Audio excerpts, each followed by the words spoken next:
Hello and welcome back to another Rocc Racing video.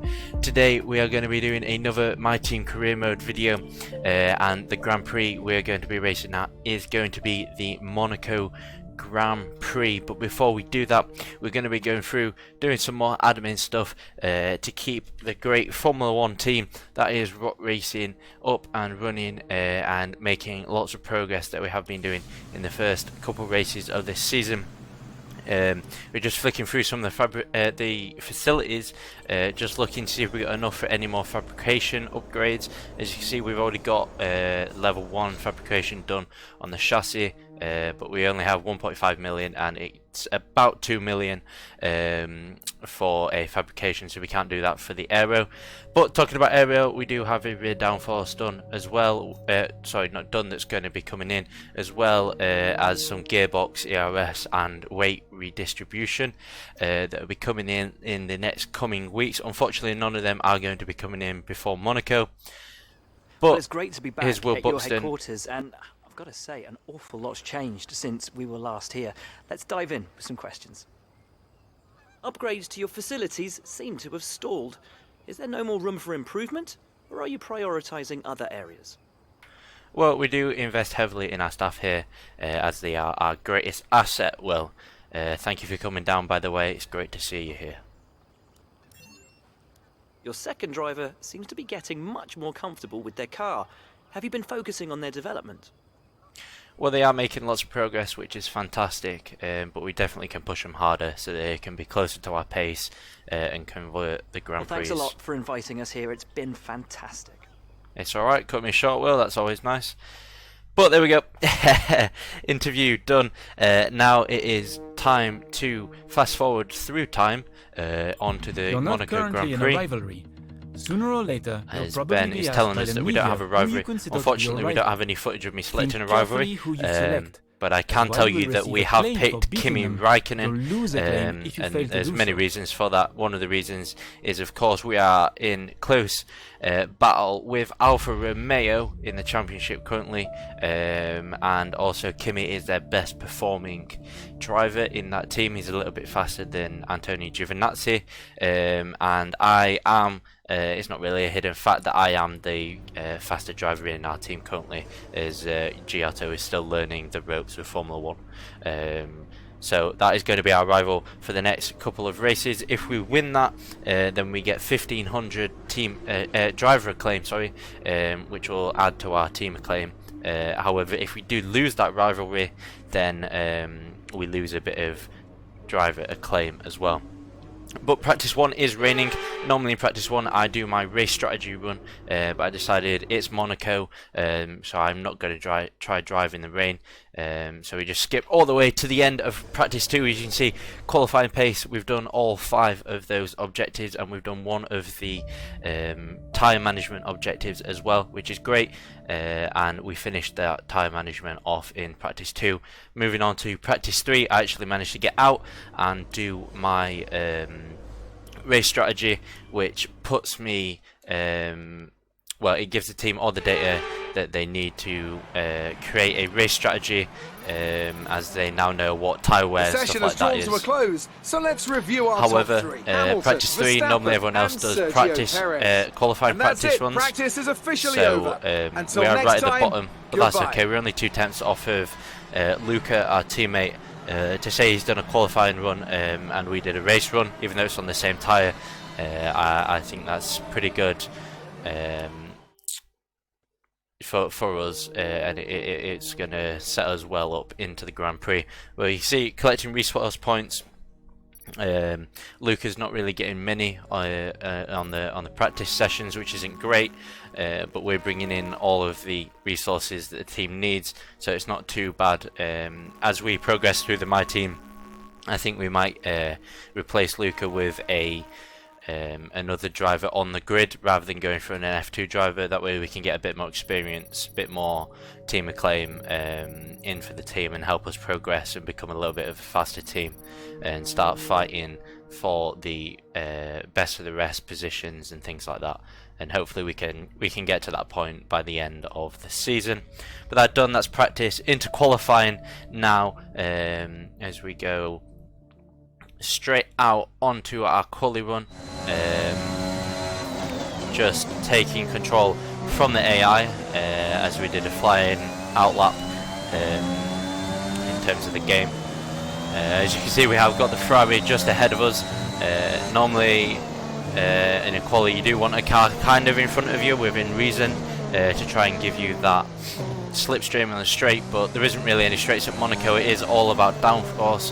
We are running the highest amount of downforce that this car has just because it's so lacking, so we definitely don't want to be getting any dirty air from the Ferrari head. So as you can see, going into Raskas we did slow down quite a bit. Coming through into turn 2 now, we're struggling with turn 1 quite a lot all weekend so far. The rear end does slap out just a little bit, and then you can see coming through Casino getting quite a bit of understeer. Not quite dialed this setup in just yet, and also the car does need quite a lot of work. It's only race 4 I think this is, maybe no, race 3, sorry, and there's not much upgrades being put into the car yet, so it's very understeer, it's slow speed and very slow high speeds, but also the rear end, at least with this setup, this esports setup that I've got on, the rear end is a little bit sketchy into high, into big braking zones, as I get my words out here. So you're coming through into the last sector here, coming through Raskas, get it nice and rotated, don't hit the curb, it's not the curb, it's a wall here at Monaco as always. Coming onto the straight now, and that's going to put us into P6, but it is only at the very start of the session as we get a massive tank slapper into turn 1. We did actually try to go for a second lap, but I backed out of it as soon as we got that massive rear end loss. So just showing how I haven't quite got this set up right, I haven't got quite dialed into the car here at Monaco with it being such close quarters. So hopefully for the race we can do as much tweaking to the setup as possible, obviously under the Part Ferme regulations. But as you can see, we are currently in P8 I think we were, but it's half of the grid hasn't qualified yet, so we're definitely not going to be staying there. And you see P3 is a 109, and we did a 1011, so we're definitely not going to be staying in P8, which is unfortunate. P8 would have been really nice, but that's fine. We can go out, do another lap. Hopefully the game will let us, because actually what happened here is the game glitched a little bit and it wouldn't allow me to stop fast forwarding through time, so I had to back out of the screen and then go back into it. So it's a little bit scary, because I wasn't sure if I was going to be able to back out of that and not be able to do another run, but luckily we do. 8 minutes left of the session. As you see, Max Verstappen's done a 109.3. Hopefully we can get into the 110s, and that will hopefully put us into Q2. We haven't successfully entered Q2 since Bahrain, quite a while back now, as we get later into the season. So hopefully we can get into Q2, and maybe even if we don't get into Q3, Q2 will be still pretty good. But with that being said as well, we also want to be getting ahead of our rival Kimi Räikkönen, who's done a 110.7, so we're currently 4/10 off of him, but we definitely want to be out qualifying him, otherwise we'll be losing driver acclaim, which won't help the progress of our team at all. But as we come to the dying ends, so as we come to the end of Q1, we come out as we take control away from the computer, and go and do our last lap, and hopefully this is the important lap. This is the lap that we need to nail to be able to get into Q2. Coming across the line, opening DRS, and going in for the start. Hopefully we can nail turn 1. It's been troublesome all weekend, not too bad, a little bit of understeer on the exit which makes us touch the wall, so we are going to lose time all the way up the hill, but we are still green, getting the car tucked in as much as possible through the casino section. Still green, dropping into red actually now. Hopefully we can get that back. There it is. And here the tyres just being scrubbed because of the understeer. It really is just kind of trying to drag the front end round these corners because it does not want to turn in whatsoever. You see getting a horrible exit going into the tunnel, and we lose all of our 2 tenths that we gained in the first sector, and is just putting us into green as we brake very early into the first chicane here, get a horrible exit as well, and now we're 2.5 tenths down, coming into Q2, into sector 2, sorry, taking a horrible line through that fast section, actually hitting the wall there, losing our front wing, which just completely destroys our lap. We was already massively in the red, so we're just going to come straight in. There's no point finishing that lap, that's just a waste of time. And I was a little bit annoyed at that. I knew I wasn't going to be able to go out and do another lap, so I retired right there, and unfortunately that's going to put us right at the back at what I would say is the most difficult track to overtake at. So that is very unfortunate. We definitely could have got a bit more time. We just kind of made a bit of a mistake throughout that entire lap, which is our fault and our fault alone. There's nothing the team could have done. It was completely my fault. As you can see, Luca actually qualifying in front of me for the first time this season, as he managed to finish his next lap, and Kimi Räikkönen there getting into Q2 in P15. So he's got an extra point there in the rivalry, which is very, very unfortunate. That's even more salt into our wound after a horrible qualifying. But qualifying is only half of the weekend. You don't get any points for qualifying, so it's all about the race, which we're moving into now, and hopefully we can get a good start, be super aggressive, because that is the key point to overtake cars on the first lap or two. Otherwise you're just not going to be getting past anyone very easily. It's not the end of the world. Luckily, we do have a tyre wear upgrade, so we can do something a bit fancy with the strategy. But what I'm doing here actually is something a little bit strategic. Is I know I'm going to be starting at the back, and I know I definitely will be using all of these engine components by the end of the season. So I may as well take the penalty. I think it's something like 50 grid places penalty or 50 seconds penalty, which when I'm starting at the back isn't really going to put me any further than P20. So we're just putting new components in, actually getting new components instead of just the ones that we've already been given from the FIA, and that should hopefully help us later on in the season and give us more engine components. Nelson Piquet once said that driving the Circuit de Monaco was like riding a bicycle around your living room, and it's not hard to see what he means by that. There's no more prestigious a Grand Prix victory than Monaco, but also none so challenging. We're on the French Riviera once more this weekend at the 2-mile-long Circuit de Monaco. The cars will climb around 40 metres up the hill, past the casino, and then descend downwards towards the harbour through Sector 2. It's a very short run from pole position to the first of the 19 corners at Saint-Devote, and don't expect to see much overtaking here today. Anthony Davidson joins me once again in the commentary box, and it's fantastic to have you with us here today, but I'm curious, as a man with experience out on the track, how do you stop those pre-race nerves from becoming overwhelming when you're lining up on the grid? Well, from the moment qualifying's over, you start to feel the adrenaline in your body build up and the buzz in your stomach as you anticipate the run down into turn 1. It's all a bit like going into battle, and the unknown situation makes you nervous. Those pre-race nerves are a good thing. The day you don't have them means that you don't care anymore. And of course, you have to make sure that all the procedures are second nature to you, so that they're not taking up too much of your capacity.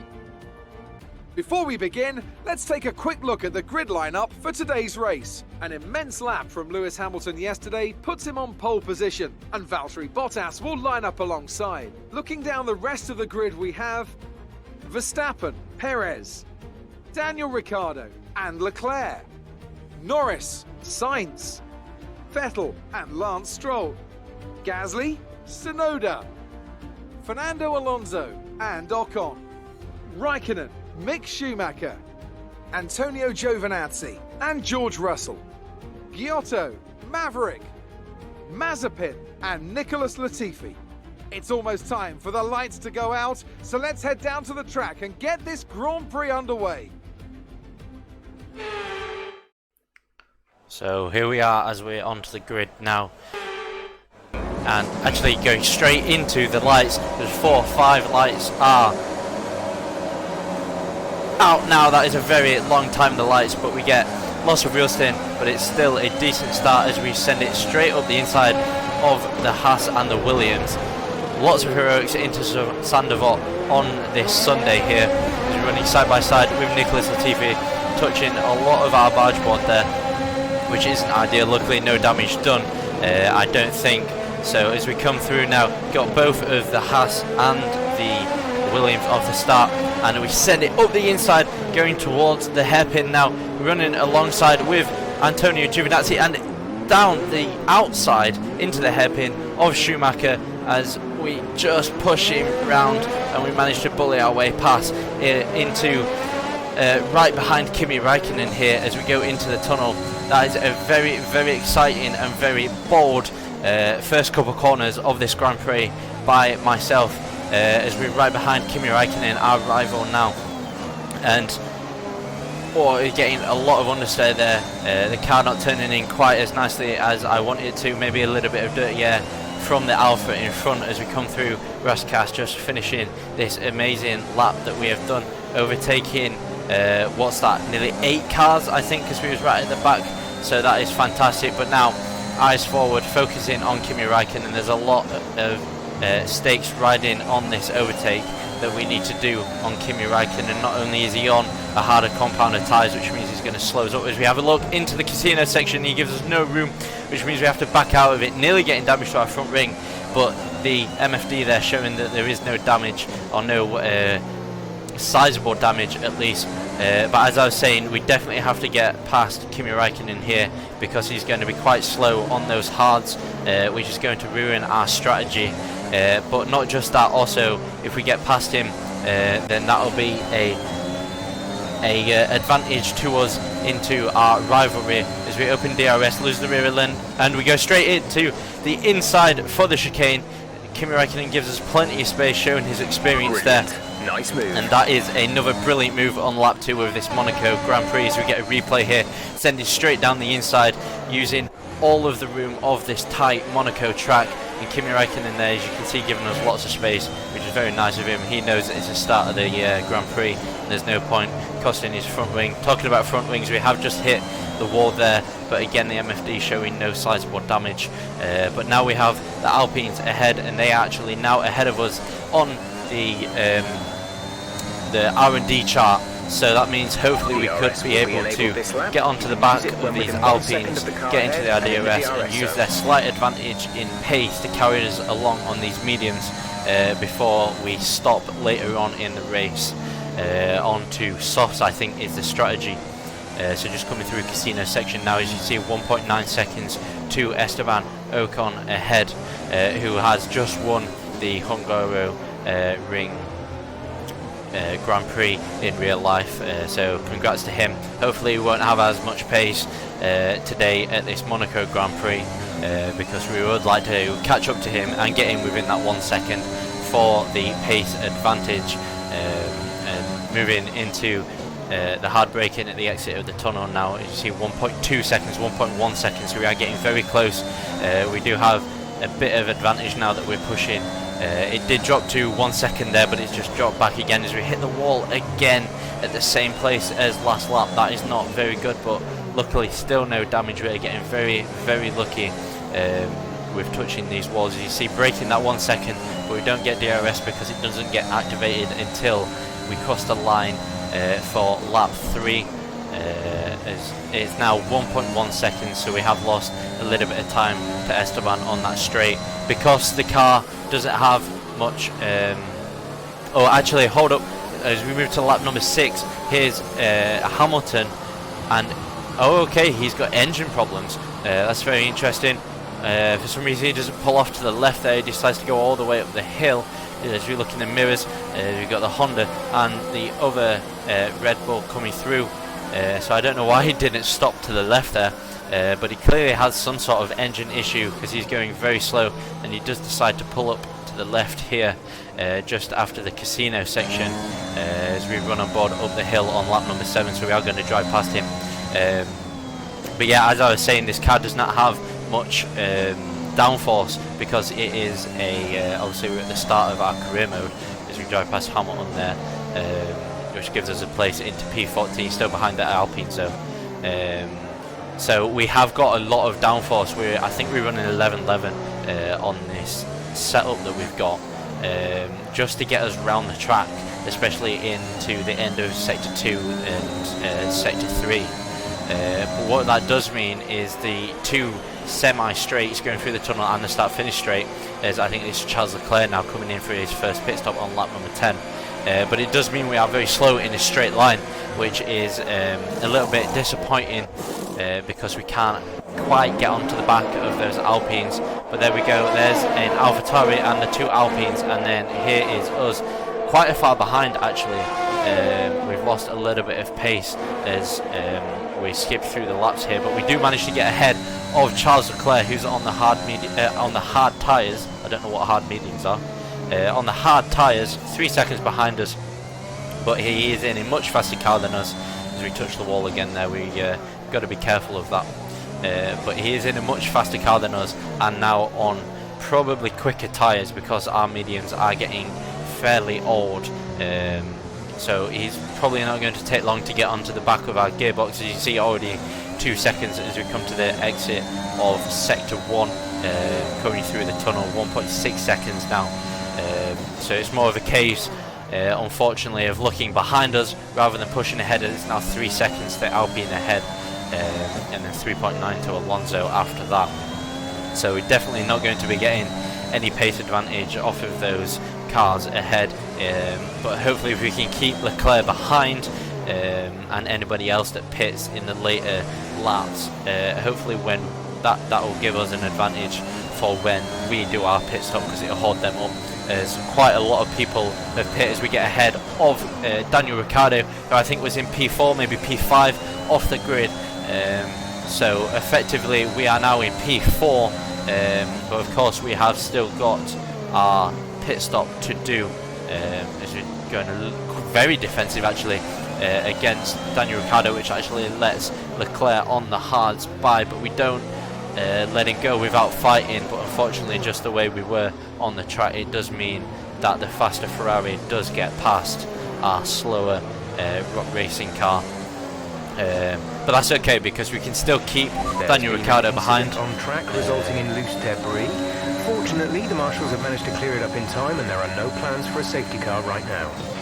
Okay, Jeff just given us not really anything important in terms of knowledge there.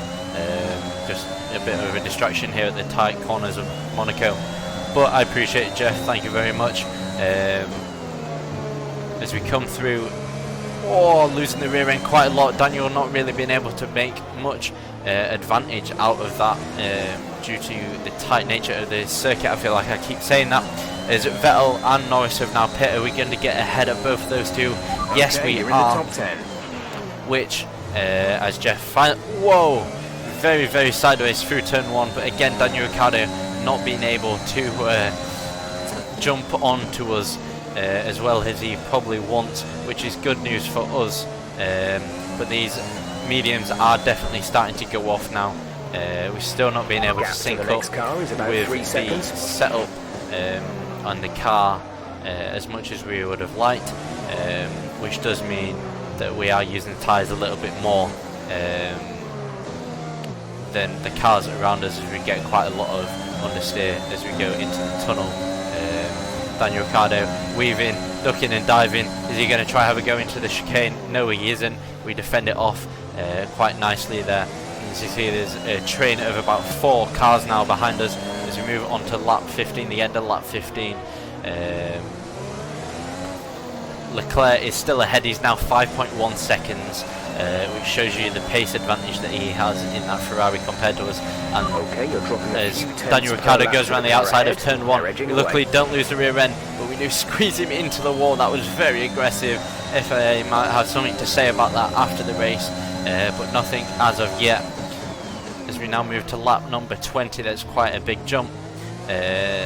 Still keeping Daniel behind, but if you look at the minimap, there is a big train that is starting to form of probably around 6 cars now, which is good for us because it means when we pit stop, everyone won't be miles away from us. There's even more people pit now. Gasly and Ocon and I assume Alonso would pit the next lap as well. So hopefully we can get a bit of an overcut on these guys, but I'm not 100% sure if it will work because we don't have much pace. You can see the tyres on the MFD there are very, very used, and if we weren't getting understeer before, we definitely are now. Luca is coming in for his stop. But we're still managing to keep the McLaren behind us as we now move on to lap 27, and we are in P5 because we are stayed out so very long. Now Carlos Sainz behind us, who's got past Daniel Ricciardo, but crucially we are managing to keep them behind as Sainz has a look on the inside of Casino, but we're running very wide out, nearly running him into the barrier. This is very questionable stuff that we are doing, but we are in a much slower car, so this is as we get very sideways there. I think it might be time to box as our pit window has opened, but yeah, that is all we can do really. We can defend that hard as we're in a much slower car, and this is pretty much the only track we can really keep these kind of cars behind us, because it's so tight here at Monaco. As we come around now into the start of sector 3, touching the wall a little bit there. We have been doing that all race, which is a little bit unfortunate, but we're managing to get away with it, which is very nice. As we come into the, yes we do come into for a pit stop here. So P5 currently, we do have a gigantic train behind us of practically the entire field, or at least half of it, which drops us all the way down into P15. Kimi Räikkönen has got ahead of us, so we have lost quite a bit of time now. I think staying out so long, we should have maybe pitted a bit earlier. Go now. However, it does mean we can jump onto the softs for the last 11 laps of the race. See these tyres through to the end now. Clear air all around us, 11 seconds to Kimi Räikkönen's ahead, and 6 seconds to George Russell behind us. I don't think he's going to be a problem. He's on old medians and a similar pace to us, and Kimi Räikkönen is on the same sort of strategy as George, so hopefully with these softs we can push very hard and get onto the back of Kimi Räikkönen, and if we don't use our tyres too much and get past him with plenty of time to go at the end of the Grand Prix, then maybe if we are very lucky we can take P13 away from Esteban Ocon, but I think that is a very ambitious goal. But first we have to get onto the back of Kimi Räikkönen, see that, make sure we have the pace as we break the 11-second mark. So we are gaining onto him. He'll be getting dirty air from the Alpine in front of him.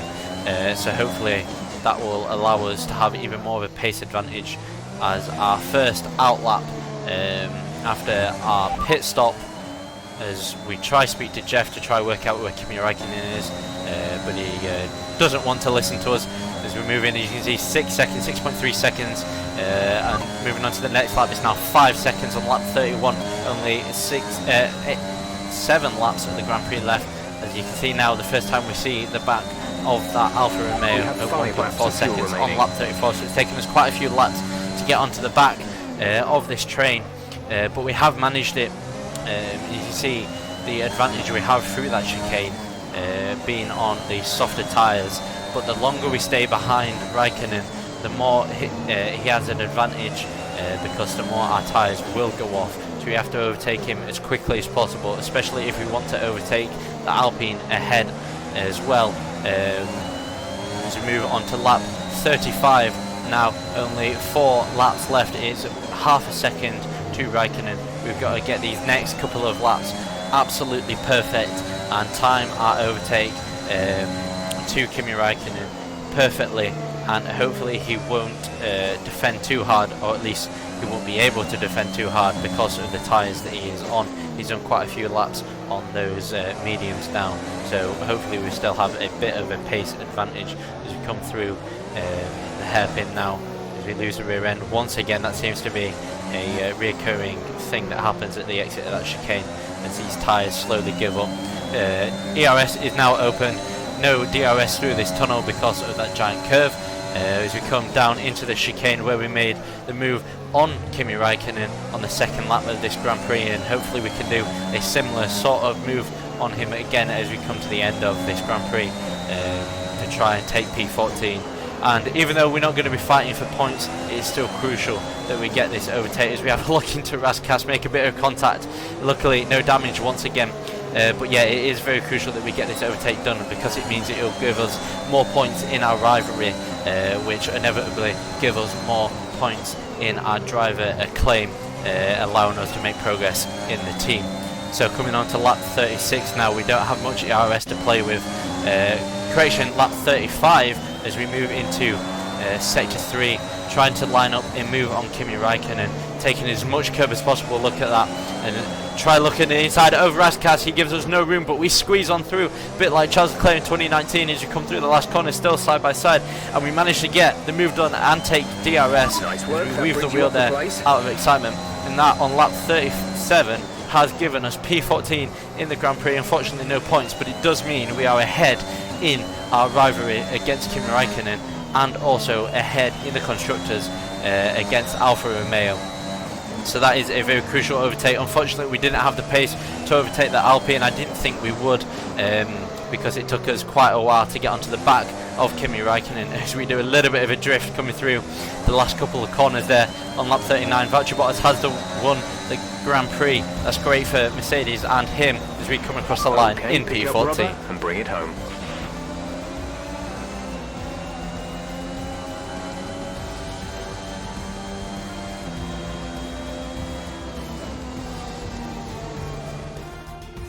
The Mercedes team pulled out a fantastic performance today.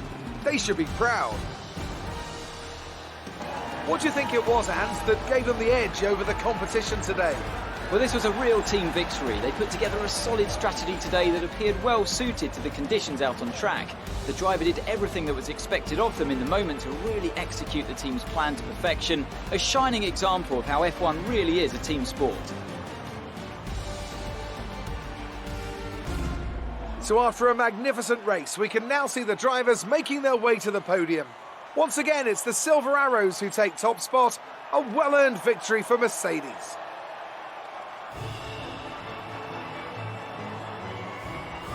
Well, there we go, bravo, well done Valtteri Bottas. That's a 1-2 for Red Bull, and it is a fantastic result for us at Rocc Racing. Finally, a bit of redemption after the last couple of Grand Prix that we have had. That lead at the top of the table has shrunk somewhat today. Let's focus on we the driver of the we don't have to scroll down to see our name. That is amazing. I have to give it to Maverick. They demonstrated as we take a very delicate the driver of the day as well. Very pleased as well as about showing a lot of that. maturity We managed to do lots and lots of overtaking. Started from P22 and finished in P14. Our teammate Luca finishing in P17 is a great result for him as well. I think one of his highest as we look into the driver standings, and we are P15. It's only Esteban Ocon ahead of us that don't have points, but Rocc Racing is the best of the worst, as I am now calling it, as we have no points but we still are in the lead. But if we just get 3 points, then that would put us another point ahead of Alpine. So that's fantastic. Finally, a bit of positive news coming from our team. As look at that, we are now 1 point ahead of Kimi Räikkönen with 6 races left to go in this rivalry. Now collecting our team and driver acclaim, we move up to driver acclaim level 3. Our teammate just about misses out on level 6, but thankfully our team moves up to level 5, which is fantastic news, which does mean that we can get another sponsor now, which will be even more income into our team. We shall be doing that next episode as we collect our cash as well for the team, just under 2 million there, which is fantastic as we head back to our team headquarters.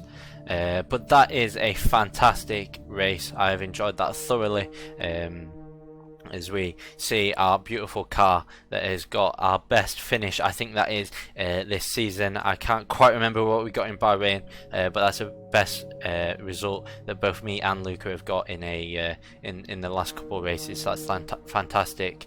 But if you guys have enjoyed, make sure to smash that like button and subscribe, and if you definitely are enjoying these series and this content that we're putting out on this channel about this game, then let us know in the comment section. It would be really nice to see that. As you can see Luca there doing a bit of practice on the sim. With that being said, thank you so much for watching. I hope you're all well. Goodbye.